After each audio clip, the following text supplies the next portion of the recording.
ಪಹಲ್ಗಾಮ್ ದಾಳಿ ಬಳಿಕ ಕಾಶ್ಮೀರದಲ್ಲಿ ಅಲರ್ಟ್ ಆಗಲಾಗಿದೆ. ಯಾವುದೇ ಕ್ಷಣ ದಾಳಿ ಆಗಬಹುದೆಂದು ಸೂಚನೆ ನೀಡಲಾಗಿದೆ. ಬಾರಾಮುಲ್ಲಾ ಮೆಡಿಕಲ್ ಕಾಲೇಜಿನಲ್ಲಿ ಹೈ ಅಲರ್ಟ್. ಜಾಗರೂಕರಾಗಿರೋಕೆ ಆಸ್ಪತ್ರೆ ಸಿಬ್ಬಂದಿಗೆ ಸೂಚನೆ. ತುರ್ತು ಪರಿಸ್ಥಿತಿಗಳಿಗೆ ಸಿದ್ಧರಾಗೋಕೆ ಸೂಚನೆ. ಅಗತ್ಯ ಔಷಧ ಉಪಕರಣಗಳನ್ನು ಸಿದ್ಧತೆ ಮಾಡಿಕೊಳ್ಳೋದಕ್ಕೆ 24 ಗಂಟೆ ಐಸಿಯು ಕಾರ್ಯನಿರ್ವಹಿಸುವಂತೆ ಸೂಚನೆಯನ್ನ ನೀಡಲಾಗಿದೆ.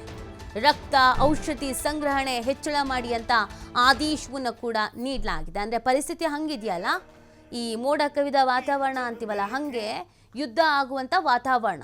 ಹಾಗಾಗಿ ಯಾವುದೇ ಕ್ಷಣದಲ್ಲೂ ಯಾವುದೇ ರೀತಿಯಾದಂಥ ಸೂಚನೆಗಳು ಬರಬಹುದು.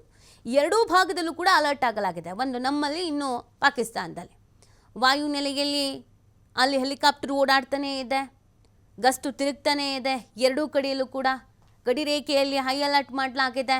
ಎರಡೂ ಕಡೆ ಬಂದೂಕು ಇಟ್ಕೊಂಡು ರೆಡಿಯಾಗಿ ನಿಂತಿದ್ದಾರೆ.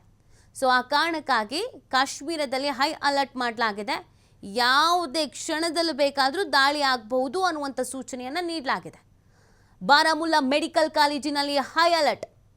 24 ಗಂಟೆ ಕಾರ್ಯನಿರ್ವಹಿಸಬೇಕು ಅಂತ ಸೂಚನೆ ಕೊಟ್ಟಿದ್ದಾರೆ. ಜಾಗರೂಕರಾಗಿರಿ ಅಂತ ಸೂಚನೆ ಕೊಡಲಾಗಿದೆ. ಆಸ್ಪತ್ರೆ ಸಿಬ್ಬಂದಿಗೆ ಈ ಸೂಚನೆಯನ್ನು ನೀಡಿರೋದು. ತುರ್ತು ಪರಿಸ್ಥಿತಿಗಳಿಗೆ ಸಿದ್ಧರಾಗಿರಿ ಅನ್ನುವಂಥ ಸೂಚನೆ, ಜೊತೆಗೆ ಅಗತ್ಯ ಔಷಧ ಉಪಕರಣಗಳನ್ನು ಸಿದ್ಧತೆ ಮಾಡಿಕೊಳ್ಳಿ ಅನ್ನುವಂಥ ಸೂಚನೆ. ರಜದ ಮೇಲೆಲ್ಲ ಹೋದವ್ರನ್ನೆಲ್ಲ ವಾಪಸ್ ಕರೆಸ್ಕೊಳ್ತಾ ಇದ್ದಾರಂತೆ. 24 ಗಂಟೆ ಐಸಿಯು ಕಾರ್ಯನಿರ್ವಹಿಸಬೇಕು ಅನ್ನುವಂಥ ಸೂಚನೆಯನ್ನು ನೀಡಲಾಗಿದೆ. ರಕ್ತ ಔಷಧಿ ಸಂಗ್ರಹಣೆ ಇದೆಲ್ಲವನ್ನು ಕೂಡ ಹೆಚ್ಚು ಮಾಡಿ ಅನ್ನುವಂಥ ಸೂಚನೆಯನ್ನು ಕೂಡ ನೀಡಲಾಗಿದೆ ಅಂತ. ಅಂದರೆ ಪರಿಸ್ಥಿತಿ ಅಲ್ಲಿ ಹಂಗಿದೆಯಲ್ಲ, ಮನೆಗೂ ನುಗ್ಗಿ ಪರಿಶೀಲನೆ ಮಾಡ್ತಾ ಇದ್ದಾರೆ. ಯಾವಾಗ ಬೇಕಾದರೂ ಅಟ್ಯಾಕ್ ಆಗ್ಬೋದು, ನಾವೇ ಅಟ್ಯಾಕ್ ಮಾಡ್ಬೋದು. ಸೊ ಇಂಥ ಸಿಚುವೇಶನ್ಗಳಲ್ಲಿ ಸಮಸ್ಯೆಗಳಿಗೆ ಎದುರಾಗತ್ತೆ. ಎಲ್ಲೂ ಕೂಡ ಕುಂದುಕೊರತೆ ಆಗಬಾರ್ದು, ಎಡವಬಾರ್ದು. ಹಾಗಾಗಿ ಎಲ್ಲದಕ್ಕೂ ಕೂಡ ಸೂಚನೆಯನ್ನು ನೀಡಲಾಗಿದೆ. ಒಂದು ಕಡೆಯಲ್ಲಿ ನಮ್ಮ 3 ಸೇನಾ ವಿಭಾಗಗಳಿಗೂ ಕೂಡ ಸೂಚನೆಯನ್ನು ನೀಡಲಾಗಿದೆ. ಅದೇ ರೀತಿಯಾಗಿ ಮೆಡಿಕಲ್ ಬಹಳ ಎಮರ್ಜೆನ್ಸಿ ಪರಿಸ್ಥಿತಿ ಇರೋದ್ರಿಂದ ಯಾರ್ಯಾರು ರಜೆ ಮೇಲೆ ಹೋಗಿದ್ರೋ, ಸಿಬ್ಬಂದಿ ಕೊರತೆ, ಔಷಧಿಗಳ ಕೊರತೆ, ಇನ್ನೊಂದು ಮತ್ತೊಂದು ಯಾವುದು ರೀಸನ್ಸ್ ಹೇಳಬಾರ್ದು.